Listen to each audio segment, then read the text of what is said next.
اب پھر جب مزاج ایک جیسا ہو، طبیعت میں شرافت اور نفاست ہو تو دوستی اور بھی مضبوط ہو جاتی ہے۔ پھر جب نبی پاک علیہ الصلوۃ والسلام کا نکاح بی بی خدیجۃ الکبریٰ رضی اللہ تعالی عنہا سے ہوا اور آپ اس علاقے میں رہنے آ گئے جہاں مزید بزنس کمیونٹی کے لوگ رہتے تھے، تو اب محلہ بھی ایک ہو گیا، تو مزید یہ قرب بڑھتا چلا گیا۔ اب اعلان نبوت کا وقت قریب آنے لگا۔ نبی پاک صلی اللہ علیہ وسلم کی عمر مبارک تقریباً 40 سال کے قریب ہونے لگی، تو صدیق اکبر رضی اللہ تعالی عنہ اپنے بزنس ٹرپ پر اپنے ایک خادم کے ساتھ ملک شام کے لیے روانہ ہوئے۔ یہ سفر آپ ویسے بھی کیا کرتے تھے، مگر اس بار سفر میں بڑا ہی خاص واقعہ ہوا۔ ٹریول کے دوران ظاہر ہے کہ کہیں نہ کہیں رہائش کی، آرام کی ضرورت پڑتی ہے، مگر اس زمانے میں ہوٹلز، لاج وغیرہ نہیں ہوا کرتے تھے۔ ایک کلیسا تھا، رات کا وقت تھا، تو آپ نے چاہا کہ اس اندھیری رات میں باہر رہنے سے بہتر ہے کہ اس کے اندر جا کر آرام کر لیا جائے۔ تو اس کلیسا کے دروازے کو کھٹکھٹایا گیا، ایک اندر سے خادم باہر آیا اور اس سے کہا گیا کہ ہمیں اندر یہاں رات گزارنے کی اجازت دی جائے۔ وہاں پر ایک راہب ہوتا تھا جو ان کا اس زمانے میں پادری ہوا کرتا تھا۔ جو خادم تھا اس نے کہا کہ ہمارے یہاں رات گزارنے کی اجازت نہیں ہوتی، ہمارے جو راہب ہیں ان کی بڑی عجیب سی شرط ہے کہ یہاں رات وہی گزار سکتا ہے جس نے کبھی کوئی گناہ نہ کیا ہو، کبھی کوئی خطا نہ کی ہو۔ تو حضرت ابوبکر صدیق رضی اللہ تعالی عنہ بڑے حیران ہوئے اور آپ نے کہا کہ یہ تمہارا جو آقا ہے، یہ پادری جو ہے، وہ یہ کیسے جان لیتا ہے کہ کسی نے غلط کام کیا ہے یا نہیں کیا؟ خادم نے کہا وہ کسی کے گناہوں کو بھانپ لیتا ہے، کسی کی خطاؤں کو بھانپ لیتا ہے، اگر بندے نے گناہ نہیں کیا تو وہ بھی اسے پتہ چل جاتا ہے۔ بہرحال جناب صدیق اکبر رضی اللہ تعالی عنہ نے کہا جا کر پوچھ لو، اگر اجازت ہے تو ہم اندر آ جاتے ہیں۔ اب خادم اندر جا کر بتانے لگا کہ 2 لوگ آئے ہیں، ایک آقا ہے، ایک غلام ہے، بزنس ٹرپ پر نکلے ہیں، مکہ سے آئے ہیں اور وہ اس کلیسا میں رات گزارنا چاہتے ہیں۔ تو راہب فوراً چونک گیا اور کہا کہ پوچھو مکہ وہی بستی تو نہیں جو پہاڑوں کے درمیان یہ بستی ہے، اور آنے والوں کا نام بھی پوچھ کر آنا۔ خادم واپس آ کر پوچھتا ہے کہ آپ مکہ سے آئے ہیں، کیا مکہ کی ڈائمنشنز ایسی ہی ہیں جیسا کہ پادری نے کہا؟ حضرت ابوبکر صدیق رضی اللہ تعالی عنہ نے فرمایا جی ہاں، مکہ بالکل ایسا ہی ہے، پہاڑوں کے درمیان ہے۔ خادم نے پوچھا آپ کا نام کیا ہے؟ تو صدیق اکبر رضی اللہ تعالی عنہ نے کہا میرا نام ابوبکر ہے۔ ناظرین یاد رہے کہ یہ واقعہ اس وقت کا ہے کہ جب آپ ابھی ایمان نہیں لائے تھے۔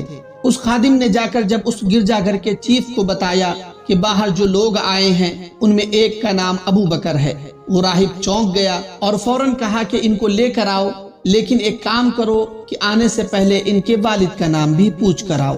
خادم پھر واپس آیا اور کہا کہ آپ کے والد کا نام بتائیں۔ والد کا نام ابو قحافہ ہے۔ جیسے ہی جا کر اندر نام بتایا گیا، اب وہ پادری چونک گیا اور بہت ہی زیادہ ادب و احترام کے ساتھ کہا کہ ان کو اندر لائیں۔ جب سیدنا صدیق اکبر رضی اللہ تعالی عنہ اپنے خادم کے ساتھ اس راہب کے سامنے جاتے ہیں تو وہ راہب بڑا حیران، بڑی عقیدت کے ساتھ صدیق اکبر رضی اللہ تعالی عنہ کا دیدار کر رہا ہے۔ اب وہ اپنی کتابوں کے ورق کو پلٹتا جا رہا ہے، آپ کے چہرے کو دیکھتا جا رہا ہے، کبھی دائیں کبھی بائیں، اور پھر آخر میں کہتا ہے کہ حضور ایک کام کریں، اپنی ہتھیلی میرے سامنے لائیں۔ جیسے ہی صدیق اکبر رضی اللہ تعالی عنہ کی ہتھیلی اس کے سامنے آتی ہے تو فوراً راہب نے ہاتھوں کو بوسہ دیا اور کہا کہ کیا میں آپ کو امیر المؤمنین حضرت ابوبکر کے نام سے پکار سکتا ہوں؟ آپ صدیق اکبر رضی اللہ تعالی عنہ اس زمانے میں یہ باتیں آپ کے لیے بالکل نئی تھی۔ آپ چونک بھی گئے، تھوڑا سا ناراض بھی ہوئے۔ مجھے تو سمجھ نہیں آ رہی کہ آپ میرے ساتھ کیا کر رہے ہیں۔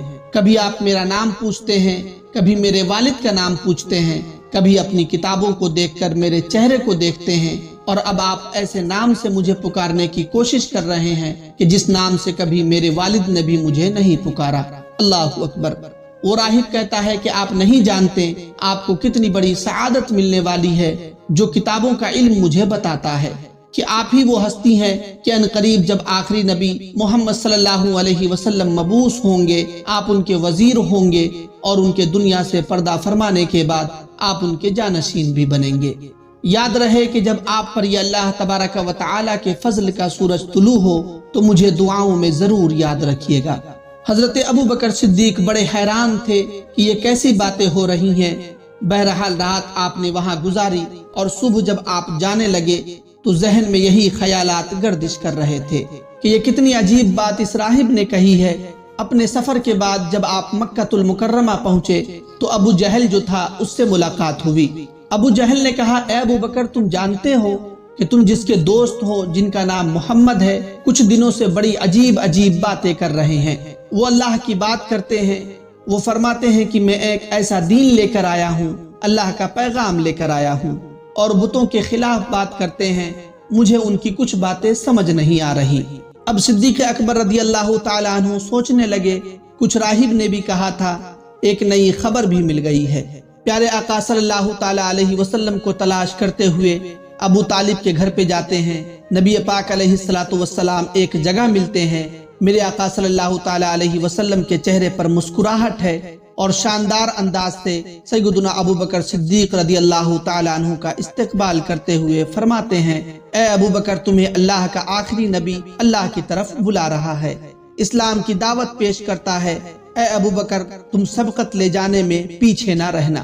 ابو بکر صدیق رضی اللہ تعالیٰ عنہ پہلے بھی کچھ سن کر آئے تھے، اور اب نبی پاک صلی اللہ تعالیٰ علیہ وسلم نے جب یہ اعلان کیا تو آپ نے کہا کہ حضور، میں نے اب تک تو پڑھا ہے اور یہ سنا ہے کہ جو اللہ کے نبی ہوتے ہیں ان کے پاس کچھ نشانیاں بھی ہوتی ہیں، اگر آپ بھی مجھے کچھ نشانیاں بتا دیں تو دل کو کچھ اور سکون مل جائے گا۔ اللہ اکبر۔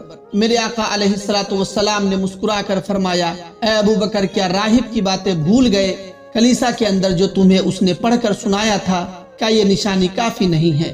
صدیق اکبر رضی اللہ تعالیٰ عنہ حیران ہو گئے کہ جو نبی ہزاروں میل دور اور پردے میں ہونے والی بات مجھے بتا رہے ہیں، یقیناً یہ اللہ کے نبی ہیں۔